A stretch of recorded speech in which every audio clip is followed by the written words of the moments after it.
So that's just how I feel. As you see here, we've got 16 through 20 as we are coming close to rounding out the list. Oregon, Purdue, Louisville, Notre Dame, and Duke making their way back into the top 20. Oregon, again in the Pac-12, we talked about Arizona. Oregon and Arizona are the only two teams that are at the top in the Pac-12. They did beat Baylor, but as we talked about earlier, Baylor is falling off a little bit. They are still ranked, but just barely. They're in the 25 range that we talked about earlier. Doesn't really being ranked 25 is nothing to brag about, or 24, 23 even. Top 20 is probably something to brag about, but if you are 23, 24, 25, it's not like a huge win if you beat one of those teams. Baylor was 20, USC 21. We talked about USC earlier. They did win at Arizona, though, so that is a pretty big win in my opinion. They do have a good overall record, but as you can see on the right there, they have 0 losses to teams that are ranked, and none of those teams have been ranked in I don't believe that any of those teams have been ranked at any point this season. The one that stands out to me is the 20-point loss at California. Cal's a very young team, and I think that they'll be good in the future if their freshmen stay. But a 20-point loss at a team that's pretty underdeveloped at the college level kind of stands out to me. Does that stand out to you? I don't. I'm trying not to blow up here because of these 16th ranked Ducks. I don't see any wins there that are above 18. Yep. And no losses to any ranked teams. I don't know what to say. Yeah. I mean, they have their leader in points is Dylan Brooks. He's averaging 17.2 points per game. Mm-hmm. It's not easy to get 17.2 points per game in the league in this giant group of college teams, but I just 16 is just way they are shooting for the moon, and they just got a beautiful place in the top 25 by the rankers. Don't see what they're getting. I mean, similar to some of these teams, I could say, oh yeah, they could be maybe in top 25, but these guys, I can't even see them within close to the top 20, maybe 25. I might have given them that. What really blows my mind is that last week they were ranked 11th. So, and I mean, Arizona showing number 18, they are now number 12. But like we said earlier, they are like a 15 to 18 range team. So it's not like a huge win, but definitely going in any environment going into that school and beating them is definitely a significant win. So I think that's a good win. Had it been home against Arizona, it wouldn't be as big of a deal. But we can both agree that the 16 rank that they have is probably too high in the Pac-12. So the next team is Purdue, and as you touched earlier, they began the season as a Big Ten contender, and they started like 11 or 12-0 or something like that. So they started off very hot. But as you can see there, what sticks out to me, and I'm going to make this very quick with Purdue, they have one good win, and it was by 1 point. Other than that, they don't have anything really going for them. They did get beat at Iowa and at Maryland, but to me, they aren't a top-of-the-line team. What do you think?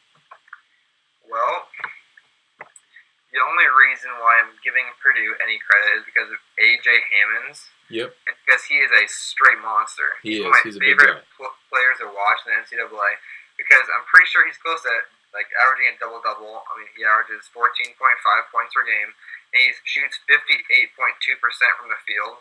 Yeah. Without him, and they also have Haas. Yeah. They have two 7-footers that completely dominate. Yeah. So they do have a good post presence and rim protection presence, but like I said, the thing that sticks out is they have one good win in a difficult conference. So the teams that they are playing in conference, they are not beating. Their one loss out of conference was to Butler, and they were ranked, but not anymore. That kind of just sticks out to me. Illinois and Michigan losses, those both stick out to me as well, especially the Illinois one by 14. But yeah, I don't know that Purdue is a top 17 team. I believe that they started off the season hot, and had they won a couple more of those conference games, I think they would definitely be a good team to talk about, but I don't think that they are in the situation that they're in right now. Louisville is also a team that kind of confuses me because I believe they started off the year ranked and then went unranked, and now they are back ranked again. I have not followed them very well, other than finding out about this scandal, and then they gave up their postseason ban. They self-imposed a ban on them to not be in the postseason. I'm never a fan of those, like we touched on earlier. They did have a very good win against number 2 North Carolina. That sticks out. But losses to me, Clemson and Notre Dame aren't fantastic losses. Notre Dame's not awful because they are ranked now, but Clemson's not a good loss. Other than that, I guess they don't have awful losses. They're against ranked teams that are doing fairly well right now. I don't know. I don't really know how I feel about Louisville. What do you feel? Well, I definitely agree that the number 2 North Carolina win was big. I mean, without that, you can't really give them much credit. Yep. But you can't really regard the number 3 loss in Michigan State, the number 12 loss Kentucky or Virginia. Mm-hmm. But you can expect these Louisville guys to start declining because of the lack of a effort, perhaps. Absolutely. I hope they don't, but it'd be tough to even play when you know that you're already falling. You've already fallen 5 spots, and you can't really do anything about that to help you in the postseason. Right. So we won't see these guys. Maybe in 2 weeks they'll fall out and probably won't come back in. But I give these guys. I think they do deserve an 18th ranking right now, but they'll definitely start sledding pretty soon. Yeah, and like you touched on briefly, the North Carolina loss without that, their good wins is number 20 against Pittsburgh by 18 points. Pittsburgh is now projected like an 11 seed or something like that in Joe Lunardi's bracketology thing. So that's not even like a even close to a good win. So without that North Carolina loss, I don't think that they're talkable about right now. But with that, definitely a ranked team. Like you said, I hope they don't fall off with the effort, but it would definitely be hard not to if I was on that team. Notre Dame, we recently talked about them. They're another team in the ACC. Big jump this week going from unranked, I think they were like the 28 team or something like that, to 19th. They did have a good win at Duke, and they beat North Carolina. They beat Louisville, but their losses stand out to me. Monmouth, we don't really know who they are. They're the guys that have the guys on the bench that freak out the entire game. Alabama, those games are both close, but they shouldn't have been. They should have been blowouts. Indiana, like we talked about earlier, is a good team. At Virginia, that's a tough time to win. I think that's a good loss. The Pittsburgh loss, like we just talked about, Pitt, they're not good, so that's not a good loss. Syracuse isn't a great loss, not a terrible loss, not the worst one out there. And Miami, they're a ranked team, so I don't know. I feel like I am repeating myself quite a bit with some of these teams and the strength of their losses and stuff. But I think when we get to 17 through 25, you can just jumble those teams pretty much any way you want, and you're going to have, like, I don't think that 17 or 18 through 25 is necessarily, like, a great team or a team to, like, speak about, but I could be wrong. What do you think? Well, I'm looking at the Notre Dame schedule right now, and although it's not on the chart, I don't believe, but Notre Dame did beat Iowa earlier this year. On the 27th of November, they went to the Advocare Invitational, where they lost to Monmouth, like we talked about. They lost to Alabama, but they did beat Iowa by 6. And so maybe the rankers saw that, and they gave them a little bit of credit for the uprising Hawkeye team that they were then. Sure. But other than that, you see the Duke, at number 9, Duke. Number 9.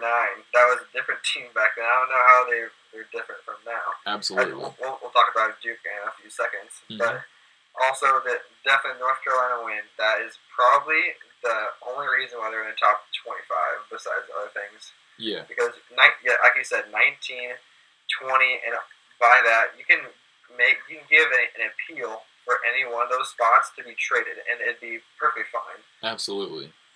Now on to Duke. Duke, this was the first year in, I don't remember how long they said, but the first time in like 8 years or something that they were not ranked at some point in the season in the top 25, and that just goes to show how well Coach K coaches that team every year and recruits. He always has the top of the line players. Duke is another program like Kentucky that's been good for as long as I can remember. They did get beat by Kentucky, who we talked about earlier. They got beat by Utah, by Clemson, by Notre Dame, Syracuse, and then at Miami. Those are definitely not great losses. The Miami one is probably the only one that is really a good loss. Kentucky, I guess you could make an argument for that. And their wins against Virginia, they just hit a buzzer beater against Virginia last weekend to win. And Louisville, like we just talked about them. So I don't know. Like we've touched on recently, the whole 19, 20, those spots you can trade them around, all that good stuff, and you could have a solid argument built for the team that you think could be in any of those spots. Would you agree? I do. Okay. Moving along to 21 through 25 to end out our discussion tonight. SMU, Indiana, Providence, my Longhorns, and Baylor. Now, SMU, Southern Methodist, they are in the American Athletic Conference, which their schedule is not difficult and hasn't been so far. I think they have a couple games against teams that people will recognize.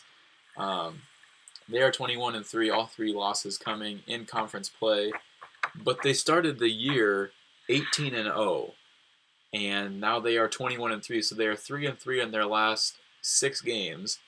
And as you see, just the absolute glaring statistic on this chart, no wins against top 25 teams for the Mustangs. And their losses are Temple, Houston, and Tulsa. Houston's probably the best team out of that. I think they had 3 losses or something 3 or 4 losses when they played them, and it was at Houston. But if we're talking about a team that's ranked in the top 25, they should definitely be able to beat a team like Houston, as well as Temple and Tulsa. I don't think that SMU, even if they didn't have their ban for the tournament, I think they would make it in, but I don't think that they would make it very far, if even to make it out of the first round. What do you think? Well, right now, like you said, they're 21-3. Mm-hmm. In conference, they're 9-3, and their conference isn't the best. And like I said, the glaring stat is no wins against top 25 teams. Mm-hmm. And for the rest of the season, they will not even play a team that is even close to being ranked. Right. I mean, they're going to play Connecticut, East Carolina, Memphis, Tulane, Connecticut again, and Cincinnati. Cincinnati's been roaming around there, but not quite staying up there. Right. I don't think that either of the Connecticut games or the Cincinnati game, I don't think that those teams, by the time that they play Southern Miss, or Southern Methodist, I don't think that they will be top 25, and if they are, they'll be in that 22 to 25 range where we talked about. It's not like a great win for your team, because with one loss or one poor performance, they cannot be ranked anymore. So I don't think it's really hard for me to even talk about Southern Methodist when they aren't going to make it in the tournament anyway. So to me, this spot seems kind of worthless, or not worthless, but taken up by a team that shouldn't really even be able to be ranked. I don't know. I guess not shouldn't be able to be ranked, but it just kind of sticks out that they aren't going to be able to make it to the tournament because of things that they did illegally. So I don't know. It's just a hard thing for me to talk about. 22 Indiana, we talked about earlier. They're a good team. They have a 20-6 record, and they just beat number 4 Iowa this past week. Their losses, Wake Forest and UNLV, are bad. Penn State is bad. Wisconsin isn't the worst. We've talked about that a little bit, but they got beat by Duke by 20. That's a different Duke team, and Michigan State by 19. Those are still blowout games where they aren't really close, but nonetheless, they are in the Big Ten and they are 20-6. Would you agree? Well, being in the Big Ten, you have to demand some respect because they're always bringing great teams to the table and bringing players that have NBA qualities. Yep. And definitely, they do deserve to be ranked because of the number 4 Iowa win just that happened recently. Yep. And without that, you can't really give them very much credit for being even around like Texas. We'll talk about that in a few minutes. I know you'll like that, and so will I. But absolutely. But I do believe that they should be ranked because of the great win against Iowa. But besides that, if they don't keep winning, I don't expect them to stay around the top 25 very long. Right, and I think that's why they were kind of not really thrown into the number 22, but they were 20-5 or 19-5 before they beat Iowa. They beat Iowa, so they were 20-5 playing a Michigan State team. So I think win or lose that game, I think they definitely would have been ranked. And the fact that they lost by 19 kind of set them back to 22, if you understand what I'm saying. But I think had they kept it close against Michigan State or even won that game, that they would be a little higher up. And I think they're well deserving of the 22 just because, like you said, they're in the Big Ten. And the Big Ten's a good conference. Number 23, Providence, another team from the Big East. Their schedule is a little more loaded than Villanova and Xavier's was. They did beat number 11 at the time, Arizona. They won at Butler and home against Butler, which isn't easy even if it's not a great team. They swept them, and they were ranked in both of those matchups. And then they won at number 4 Villanova, who is now the number 1 team. They got beat by Michigan State, not a bad loss at all. They got beat by Villanova, also not a bad loss. The losses that stick out to me are Marquette, Seton Hall, Marquette twice, and then DePaul. Those are teams that you should be blowing out of the water if you're a top 25 team. And they did start off well. As you can see, they're 7-6 in the conference, so they did start off well in non-conference, and then kind of just fell off once they got to the conference. And we talked about earlier, the Big East Conference isn't one to say is a strong conference. What do you think about those losses on their schedule? The number 3 Michigan State definitely shows that how Michigan State was a very good team back then, but the Marquette, Seton Hall, DePaul, Marquette, as you said, yep, just show that how they're not quite to that elite status of being definitely in the top 15 or maybe even top 20. Yeah. But the number 3, number 7, and number 3 again, like I said, Michigan State, Villanova, they are a top 25 team, I believe, but I mean, not much else to talk about besides the Butler team, who they were doing pretty good, but now they've kind of fallen off like Texas A&M, but not quite as the same magnitude. Yep. But I think it goes to show that they do have some game to bring to the table. And I know this doesn't show this, but their win against Villanova was actually in overtime. And so that's how close it was. So Villanova could have won that game. And if you take Villanova off that, I don't think they even deserve to be in the top 25. Right, and that win was at Villanova, so that is difficult. But like you said, it's an overtime, so it was a close game. You got to give them credit for pulling it out, and because it did happen. But I don't know, they've struggled in Big East play, and Big East isn't one of the toughest conferences. So that's where I struggle a little bit with Providence. Definitely a good team, as they were in the tournament last year. But I guess we'll see where they go from here on out. Now we've got my team, the Texas Longhorns. Another team from the Big 12 that is ranked, and number 25 is also from the Big 12. What really blows my mind is that they were ranked 24 last week, and they are ranked 24 this week, and they didn't win a single game since their last ranking. They were unranked the entire season until last week, which, as a Texas fan, hurt my feelings every time we beat a good team. Like North Carolina, we beat Iowa State at home. That was a big win for us because I thought that Iowa State was going to come in and just blow us out. one of the biggest wins, in my opinion, for the Texas squad was at number 6 West Virginia. Now, Tuesday night, tomorrow night, um, they do play West Virginia at home, and I think that'll be a big game to see where they're at. They have lost 2 in a row at Iowa State, and an absolute dagger in the heart by Buddy Hield at number 3 Oklahoma, hitting the game-winning shot in the game that they did not deserve to win at all, in my opinion. But without that being said, their losses to Washington, Texas A&M, Michigan, Connecticut, Texas Tech, and TCU. So the first 6 losses on that loss list are, in my opinion, absolutely awful losses. I guess Texas Tech would probably be the best win on there, just because of who they've beat. Iowa State also, and they've played a lot of teams tough in the Big 12. I'm disappointed with my Longhorns, but at the beginning of the season, brand new coach coming in, young players, all that good stuff. I know I'm just throwing out excuses for my team. Where do you think Texas sits right now? Well, right now they're 6th in the Big 12, and that's not an easy feat.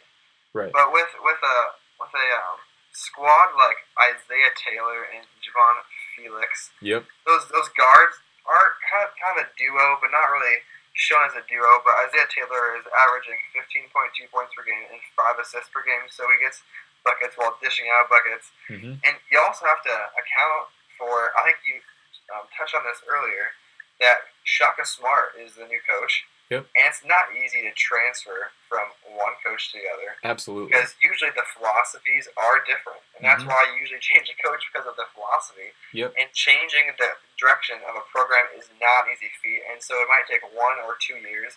But I think they're transitioning very well right now. Yeah. Because you see that they did beat Iowa State. Yep. And that is a good win. It is. Well, as the season shows. And they also beat North Carolina, which is a very, very tough thing to do. Yep. One last thing is that I'm going to throw out there is Cam Ridley was our starting center, and he went down with a broken foot. They don't know if he's going to come back yet this season, but with him going down, they've had to have Prince Ebay, who was our backup center, come in and play starter minutes. And when he gets into foul trouble like he did at Iowa State on Saturday night, things get bad for the Longhorns in the paint, because they don't have another post presence without eBay. And had Ridley still been in the lineup and playing, I think it'd be a different story. I think that the Texas team is ahead of schedule on their rebuilding with Shaka Smart, and I just hope that Isaiah Taylor comes back next year, because I think that they can be very good next year. I'll stop rambling on about my Longhorns, and we'll go to our last team on the list, the Baylor Bears, also in the Big 12. You've probably seen the most teams on this list from one conference has been the Big 12 or maybe the ACC, but those are definitely the 2 top conferences, and the Big 12 coming close behind, or the Big 10 coming close behind in third. Last week they were ranked 21st. Definitely a difficult ranking here at 25, as they have kind of slumped here in recent weeks. They did beat Vanderbilt, but Vanderbilt, like we've said all along, is no longer ranked, and you have to give them a bunch of credit for going into Iowa State and Hilton Coliseum and beating the Cyclones, because that is never an easy thing to do. I just don't think their losses are great. They are mostly to ranked teams, but right there, Texas Tech by 18, that stands out, and Kansas by 28, that also stands out. The one that stands out the most, probably, is Texas A&M by 19. Texas A&M, like we've talked about, has completely fallen off the rails. Where do you think that the Baylor Bears stand right now, and heading closer into the tournament, do you think that they will be someone to watch out for in the tournament?